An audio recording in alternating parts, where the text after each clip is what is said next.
Rajesh Yadav, assistant professor of Biyani Girls College, behalf of GuruKPO.com. Today my lecture topic is plate tectonic. सबसे पहले हम यहाँ बात करेंगे प्लेट टेक्टोनिक, प्लेट विवर्तनिक सिद्धांत की। प्लेट विवर्तनिक सिद्धांत सबसे पहले अस्तित्व में आया कि स्थल मंडल पर जो भी परिवर्तन हो रहे हैं उन सबको गुत्थी सुलझाने के लिए प्लेट टेक्टोनिक सिद्धांत थ्योरी काम में ली गई। प्लेट टेक्टोनिक शब्द first time word use of टूजो Wilson ने, टूजो विल्सन महोदय ने प्लेट विवर्तनिक शब्द का सर्वप्रथम प्रयोग किया था। उसके बाद में टोटल प्लेट मॉर्गन महोदय ने मुख्य रूप से 6 प्लेटें बताई और गौण रूप से 20 प्लेटें बताई, जिसमें मुख्य रूप से 6 प्लेटें थी। उसमें थी सर्वप्रथम इंडियन प्लेट, उसके बाद में यूरेशियन प्लेट, उसके बाद में African plate, third is American plate, fourth is Prashant plate, 20 total लघु प्लेटें बताई। 6 प्लेटें मुख्य रूप से प्लेट थी वो थी, पहली थी first is Indian plate, second plate थी वो थी यूरेशियन प्लेट, तीसरी थी वो थी अफ्रीकन प्लेट, और चौथी थी वो थी अमेरिकन प्लेट, और पांचवी थी वो थी प्रशांत प्लेट, और छठी थी वो थी अंटार्कटिक प्लेट। ये टोटल मुख्य रूप से 6 प्लेट मॉर्गन महोदय ने बताई। उसके बाद में गौण प्लेट में एक आती है नजका प्लेट, वो गौण प्लेट में सबसे प्लेट थी जो कि दक्षिणी अमेरिका और प्रशांत महासागर के बीच में पाई जाती है। ऐसे करके टोटल 20 मुख्य प्लेटें मॉर्गन महोदय ने और बताई थी। लेकिन प्लेट टेक्टोनिक इसमें 3 किनारे थे जो इम्पोर्टेंट मैन थे, जिसमें से फर्स्ट किनारा था वो था हमारा रचनात्मक किनारा।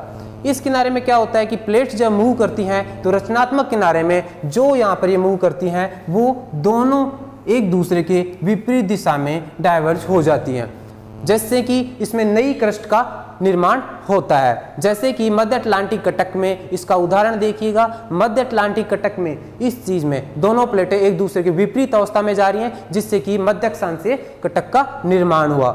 उसके बाद में हम देखेंगे विनाशी किनारा। विनाशी किनारा में क्या होता है कि इसमें 2 प्लेटें एक दूसरे के आमने सामने आती हैं।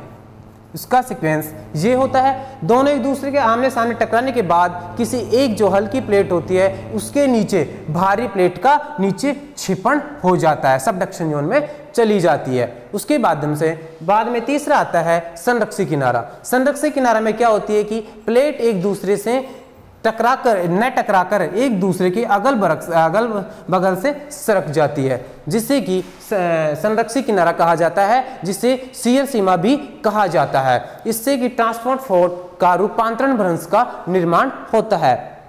प्लेट टेक्टोनिक ये सब क्यों होता है, प्लेट में मूव क्यों होता है? प्लेट में मूव होने का कई कारण है। फर्स्ट है पृथ्वी का परिक्रमण।